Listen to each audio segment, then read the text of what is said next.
Hey everyone, welcome back to the channel.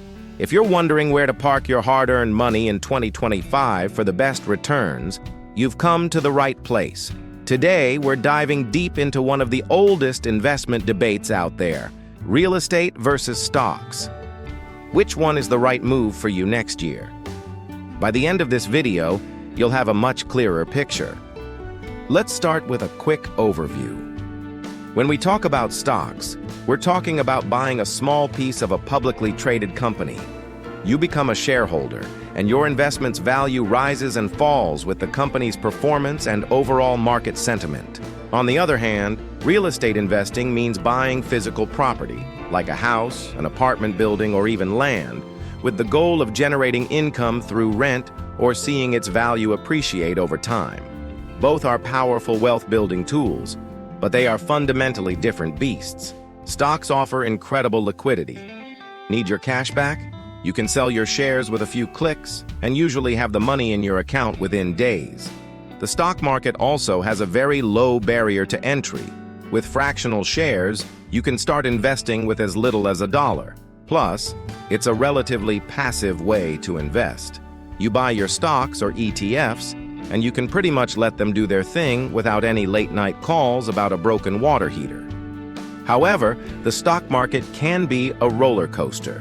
Its volatility can be nerve-wracking, especially for new investors. A single tweet or an unexpected economic report can send prices tumbling. And while it's passive, it does require a ton of research to pick individual winners, which is why many people opt for index funds to diversify their risk. Now let's flip the coin and talk about real estate. One of the biggest advantages of real estate is leverage. This is a game changer. You can buy a $500,000 property with a 20% down payment of $100,000, but you get to benefit from the appreciation of the entire $500,000 asset. That's powerful. Plus, real estate provides a steady stream of cash flow through rental income, which can cover your mortgage and expenses, and even put extra money in your pocket each month. And let's not forget the tax benefits. You can often deduct mortgage interest, property taxes, and operating expenses, which can significantly lower your tax bill. And you're investing in a tangible asset, something you can see, touch, and even live in. But it's not all sunshine and rental income. Real estate is highly illiquid. Selling a property can take months, and there are significant transaction costs involved, like agent commissions and closing fees. The barrier to entry is also much higher. You need a substantial amount for a down payment, closing costs, and a cash reserve for unexpected repairs. And being a landlord? It's not passive at all.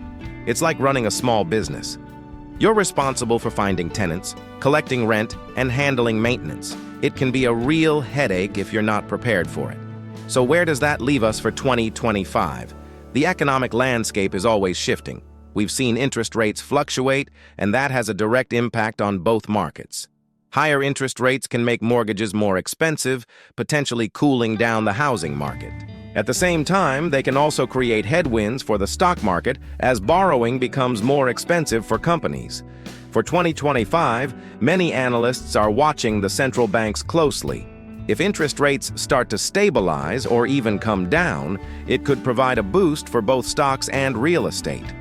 In the stock market, sectors like technology and renewable energy continue to show long-term growth potential.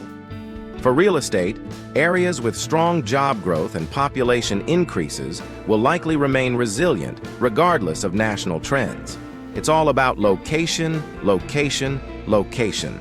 So, which one is better for maximum profit in 2025? The truth is, there's no single right answer. It completely depends on you, your financial situation, your risk tolerance, and your long-term goals. If you're someone who values liquidity, wants to start small, and prefers a hands-off approach, stocks might be the better fit for you. You can diversify easily with ETFs and let your money grow over time with the broader market. You have to be comfortable with market swings, but historically, the stock market has always recovered and trended upwards over the long term. On the other hand, if you have a significant amount of capital, you're looking for steady cash flow, and you're not afraid to get your hands dirty, real estate could be your golden ticket. The ability to use leverage and benefit from tax advantages can create massive wealth. You just have to be prepared for the responsibilities of being a property owner. But here's a pro tip. Why not both? The most successful investors don't put all their eggs in one basket. Diversification is key.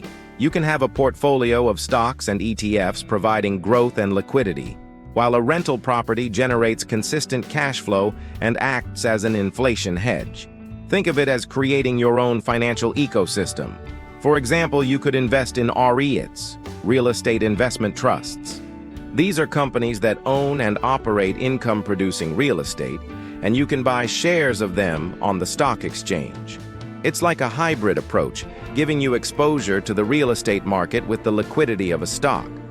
So, as we look ahead to 2025, don't get caught up in the real estate versus stocks battle.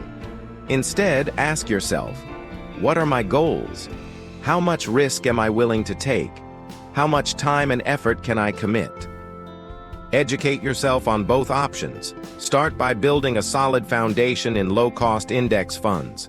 As your capital grows, you can then explore the possibility of adding a rental property to your portfolio. The goal isn't to pick a winner between the two, but to build a diversified portfolio that works for you and helps you achieve your financial dreams. Investing is a marathon, not a sprint.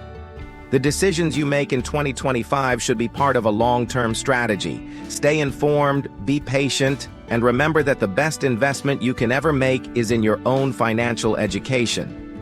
What are your thoughts? Are you team real estate or team stocks for 2025? Let me know down in the comments below. I'd love to hear your strategies and what you're planning. Thanks so much for watching. If you found this video helpful, please give it a thumbs up and consider subscribing for more content on building wealth and achieving financial freedom. We'll see you in the next one.